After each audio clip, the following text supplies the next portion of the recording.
Bonjour à tous, rendez-vous ce mercredi sur l'hippodrome de Compiègne pour une nouvelle émission Quintet Flash et c'est un Quintet Plus qui va se disputer dans le prix du château de Compiègne, un handicap pour chevaux âgés de 3 ans.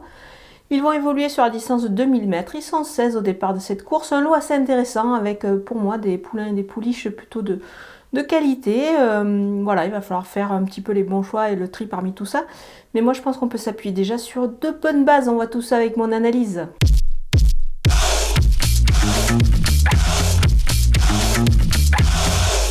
On attaque avec mes bases et le numéro 7, Licheo. Le cheval cherche sa course à mon avis à ce niveau-là. Ce poulain est capable de gagner ici évidemment avec 200 mètres de plus que précédemment. Voilà, pour moi c'est vraiment le cheval à battre avant le coup. Le numéro 9, Galandid, sur ses sorties précédentes, à mon avis ne devrait pas décevoir le cheval.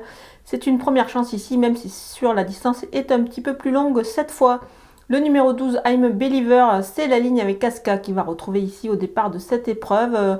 Il va être avantageux au poids par rapport à ce dernier à qui je vois encore une chance et évidemment dans ce lot. Moi j'aime beaucoup, c'est vraiment un cheval qui est assez intéressant et qui va évidemment disputer les premières places. Les opposants avec le numéro 4, Achalika, pardon. C'est une pouliche qui va débuter ici dans les handicaps, mais attention, elle avait très bien couru lors de sa première en compétition, c'était justement sur ce parcours précis. Moi je pense qu'elle peut se révéler dans ce lot, elle en est fortement capable, elle a le profil pour. Le numéro 5, Magellan, il vient de refaire surface, c'est vraiment un cheval qui me paraît extra dans cette catégorie-là.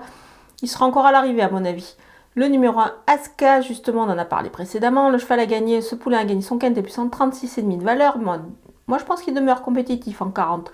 Il vient d'ailleurs de le confirmer dernièrement, donc il a encore sa place à l'arrivée.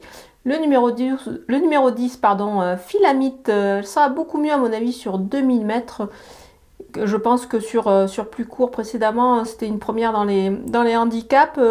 Moi, je pense qu'ici, sur cette distance, ça devrait être pas mal du tout. Elle est évidemment à surveiller en 37 de valeur. C'est le label André Fabre et puis associé à Michael Barzalona.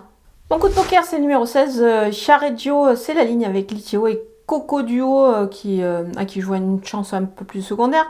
Mais attention, c'est surtout sa ligne avec Licheo. C'est logique de le retenir aussi assez en bonne place dans cette épreuve. Donc attention à lui. Les outsiders avec le numéro 2, Enchantré, sur sa distance me paraît compétitive ici, il faut quand même s'en méfier dans ce lot pour une belle place. Le numéro 15, Coco Duo, souvent placé, à mon avis elle devrait encore effectivement viser les places. La course est quand même assez ouverte, il y a pas mal de possibilités. Donc voilà, elle me paraît compétitive quand même dans cette épreuve. Le numéro 6, 13e mois, il revient sur 2000 mètres. C'est sa distance préférentielle à mon avis à ce poulain-là. Je pense qu'il faut quand même le surveiller dans cette épreuve. Le numéro 11, Sakaya, quand même 4 kilos de plus sur son récent succès. Ça me paraît quand même pas mal. C'était un handicap qui me paraissait quand même un peu moins relevé que cette épreuve-là. C'était à Vichy.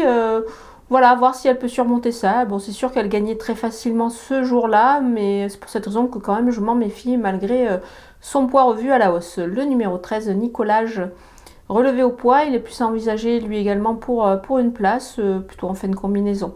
Le numéro 8, Love Songur Island, en 38 de valeur, elle peut viser une place ici. Attention, elle est associée à Christophe Soumillon dans cette épreuve. Le numéro 3, Saint-Étienne, il a pris 3,5 kg récemment, devrait encore viser à mon avis plutôt une place, mais on le verra plus dans une combinaison élargie. On termine avec les délaissés, ou plutôt mon délaissé, c'est le numéro 14, Lodovico. C'est une nouvelle recrue chez Miroslav Roulek. Cet ex-élève de Jean-Claude Rouget vise un peu plus haut à mon avis. Ici, c'est ses débuts dans le handicap en 36,5. Voilà, ça me paraît un petit peu compliqué, donc je vais m'en passer ici. Je prends peut-être un petit peu des risques, comme je l'ai dit, la course est quand même assez ouverte. Mais bon, il faut bien en prendre. Voilà, on a passé en revue tous les partants de ce Quintet Plus de Compiègne. Moi, je vous laisse avec ma sélection et mes conseils de jeu.